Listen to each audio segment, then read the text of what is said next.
En début d'année, le 13 janvier 2025 exactement, j'avais dit Alex Hitchens, 2025 sera le début de son downfall.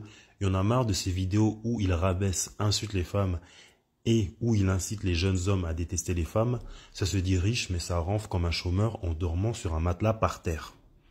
En tout cas, je suis bel et bien content de constater que c'est son downfall, petit à petit, parce que récemment, à peine hier, Alex Hitchens, il a été convoqué par une commission, c'était une enquête.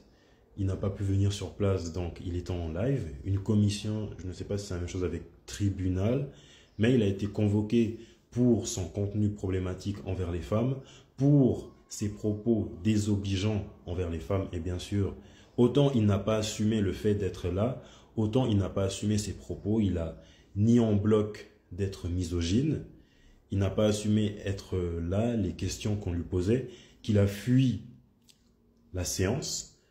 Comme un chevalier, il a cru qu'il était un noble chevalier. C'est sûr que ses sbires étaient contents. Oui, youpi, Alex Hitchens, il a fui le live, mais c'est sûr qu'il y aura des répercussions à tout ça. J'en suis sûr. Je disais que Alex Hitchens, Adé Laurent qui était aussi présent, tous ces red pills, tous ces mâles alpha, tous ces hommes machos qui donnent des conseils aux jeunes, ils sont problématiques pour la jeunesse. Pour résumer, je disais que Alex Hitchens, il a nié en bloc, il n'a pas assumé ses propos, il n'a pas assumé le fait d'être misogyne. Pourtant, il y a plein de vidéos de lui où il parle mal des femmes, en train de dire que ce sont des putes, si elles sortent à telle heure, ce sont des putes. D'ailleurs, messieurs, j'ouvre une parenthèse, c'est pour dire, toutes les femmes que vous voyez sortir après 22 heures, laissez-les tranquilles. Laissez-leur vivre leur vie, ce ne sont pas vos oignons. Parenthèse fermée. Je disais, il y a plein de vidéos, plein de preuves de lui où il est en train d'insulter, de rabaisser des femmes, mais il ne veut pas l'assumer, il veut tourner ça autrement. En plus, il y a une représentante qui lui a posé une question. Si Alex Hitchens, peut-être que je formule ça mal, mais on va comprendre ce que je veux dire. Si Alex Hitchens, c'est un modèle pour les jeunes, et il a dit, Alex Hitchens, là encore, je vais peut-être mal formuler ce qu'il a dit, mais en soi, il a dit que lui, il peut bien encadrer un enfant de 13 ans. Moi, en tout cas, je ne laisserai jamais un enfant de 13 ans regarder ce que Alex Hitchens il fait ou laisser Alex Hitchens être son mentor. Déjà que ça me pose beaucoup de problèmes la façon dont cette génération, elle grandit. Les jeunes d'aujourd'hui, les mineurs, totalement le cerveau bousillé, lavé par TikTok, par ce que ces incels, ces red pills sont en train d'envoyer à leur cerveau. Le jour où je verrai un gamin de 13 ans, mon fils, ou un cousin à moi de 13 ans, regarder le contenu de ces red pills ou avoir en bouche le mot Tana, 9 de I, je ne sais pas ce que ça veut dire, pas mariable, et puis il y en a encore un autre, Tana, 9 de I, pas mariable, et bon, peut-être que je m'en souviendrai après. Si, oui, body count, c'est un véritable problème. Le fait que ces jeunes disent Tana, 9 de I, pas mariable et body count. Si un jeune de 13 ans que je connais, mon fils, ou un jeune que je suis en train d'encadrer a ça en bouche, moi, je vais péter les plombs.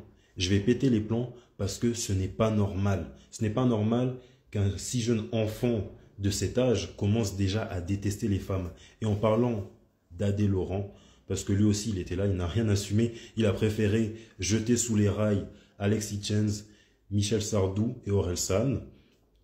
Parce que, bon, Alex Hitchens, il n'est pas un ange. Michel Sardou et Orelsan, il a pris des morceaux de chansons, de couplets de ces deux artistes pour se défendre. Pourtant, lui-même, il n'est pas mieux. Il nie aussi être misogyne, mais son comportement, son contenu montre qu'il est misogyne. Et bizarrement, c'est la première fois qu'il s'exprime autant bien, que ce soit Adé Laurent et Nasdaq, quand il s'agit de défendre sa propre cause. Ça parle comme un savant, ça parle comme Montesquieu, mais sur les réseaux sociaux, quand ça voit une belle grosse paire de fesses, ça parle comme un macaque. Ça m'avait choqué. Et il y a une chose que je me suis toujours dit, c'est que malgré le fait qu'il y ait une hausse croissante de misandrie et de misogynie, que ces dernières années, les hommes et les femmes se détestent comme pas possible, la différence entre les misandres et les misogynes, les misandres l'assument. Je m'explique. Si il y a une femme qui est acculée, qui est accusée de meurtre, qu'elle a tué un homme ou qu'elle est appelée au tribunal comme le sont ses énergumènes, elle va assumer, elle a fait son crime parce qu'elle déteste les hommes. Les femmes, elles vont toujours assumer à 100% qu'elles détestent les hommes. Alors que les hommes misogynes ne vont jamais l'assumer. Comme eux qui sont au tribunal, à la commission, ils n'assument pas être misogynes. Ils peuvent le dire dans leurs paroles, dans leur musique, ça peut se voir dans leur comportement, dans leur contenu, dans leurs vidéos, mais s'ils sont acculés, si la loi pèse sur eux, qu'ils sont devant un tribunal, ils ne vont jamais l'assumer. Et à propos de Nasdaq, je n'en dis pas plus, c'est bien si lui aussi il s'est fait bannir des réseaux sociaux parce qu'il est aussi en train de pourrir le cerveau des jeunes, il gifle, il humilie ses amis, il est en train de scammer ses fans. Lui, je n'en dis pas plus, c'est une bonne chose s'il s'est fait virer de TikTok. Les hommes, parfois, je vous déteste. Vous savez pourquoi? Parce qu'il s'agit juste, il suffit juste d'une énorme paire de nichons pour que vous changiez d'avis. Le premier exemple que j'ai en tête, c'est Doja Cat. Doja Cat, elle est raciste. Malgré le fait qu'elle soit talentueuse, elle est raciste. Elle a dit en live, elle était avec des rednecks. Elle a dit qu'elle n'aime pas les noirs. Mais tout ce que je vois sous ces photos, sous ces posts, ce sont des hommes noirs qui sont en train de s'exciter sur elle. Parce que c'est bien d'attraper ces pervers, ces hommes qui sont méchants envers les femmes, ces hommes qui sont misogynes, mais il faut aussi attraper les femmes. Là, je ne parle pas de Doja Cat, je donne juste un exemple. Quand je dis que les hommes, il suffit juste d'une grosse paire de nichons pour qu'ils changent d'avis, là, je parle de Polska. Parce que Polska, elle est raciste, elle a des propos problématiques et elle insulte pas mal de religions. Pourquoi vous ne l'avez pas attrapé aussi? Je sais que la liste, elle est longue. Mais si il faut bannir Alexis Chenz, Adé Laurent, Nasdaq, il faut aussi bannir les femmes qui sont problématiques, dont Polska. Polska, je l'avais vue être présente aux Flammes 2025. Pourquoi elle était là? Quel est son talent? Là, je ne suis pas en train de frapper sur elle parce que c'est une femme. Cependant, Polska, c'est un personnage très problématique. Mais comme c'est une femme, elle arrive à passer par les mailles du filet.